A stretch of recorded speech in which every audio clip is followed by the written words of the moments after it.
आज के इस वीडियो में हम आप सभी लोगों को 2 पिन विधि से उत्तल लेंस की फोकस दूरी ज्ञात करना बताएंगे।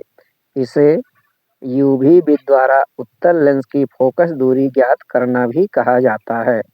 तो सबसे पहले प्रयोग दिखाने के लिए हम बता दें आप सभी लोगों को कौन सा उपकरण प्रयोग करना है, उस उपकरण के कौन-कौन से भाग होते हैं।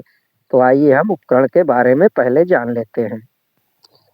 तो देखिए, ये है लकड़ी का बना हुआ एक उपकरण जिसे प्रकाशीय बेंच कहते हैं। इस प्रकाशीय बेंच में मुख्य 3 अंग होते हैं। यहाँ पर देखिए सबसे पहले एक पिन ये दिखाई दे रही है। इस पिन को हम कहते हैं वस्तु पिन। और फिर ये देखिए यहाँ पर उत्तल लेंस लगा होता है जिसकी फोकस दूरी हमें ज्ञात करना होता है। और एक पिन ये है, इसको कहते हैं प्रतिबिंब पिन। और इस प्रकाशीय बेंच पर मीटर पैमाना बना होता है जिसमें मिलीमीटर और सेंटीमीटर में पैमाने बने होते हैं जिनके द्वारा हम पिन और लेंस की स्थितियां ज्ञात करते हैं। तो चलिए अब हम आप सभी लोगों को बताएंगे कि यह प्रयोग कैसे किया जाता है। सबसे पहले हम वस्तु पिन और लेंस को एक दूसरे से इस प्रकार से इतनी दूरी पर खिसका कर रखेंगे कि लेंस में से वस्तु पिन को देखने पर वस्तु पिन का उल्टा प्रतिबिंब दिखाई देने लगे। इसके बाद प्रतिबिंब पिन को हम एक आंख बंद करके दूसरी आंख से देखेंगे और धीरे-धीरे इतना दूर खिसकाएंगे कि प्रतिबिंब पिन और वस्तु पिन द्वारा बना हुआ प्रतिबिंब एक दूसरे के ऊपर उल्टा दिखाई देने लगे और वह एक दूसरे के साथ दाएं-बाएं चलने लगे। इसके लिए हम अपनी आँख को दाएं-बाएं घुमाएंगे। ऐसा करने पर यदि दोनों एक साथ चलने लगता है तो उस समय हम कहेंगे कि पिन और प्रतिबिंब के बीच कोई लंबन नहीं है।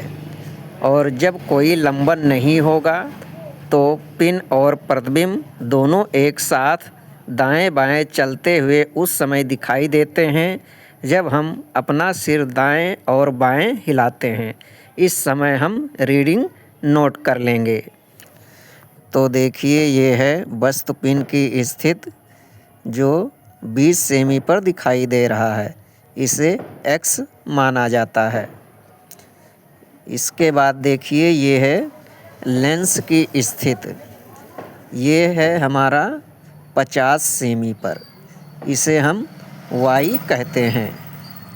तो चलिए अब हम देखते हैं आगे प्रतिबिंब पिन की स्थिति क्या है।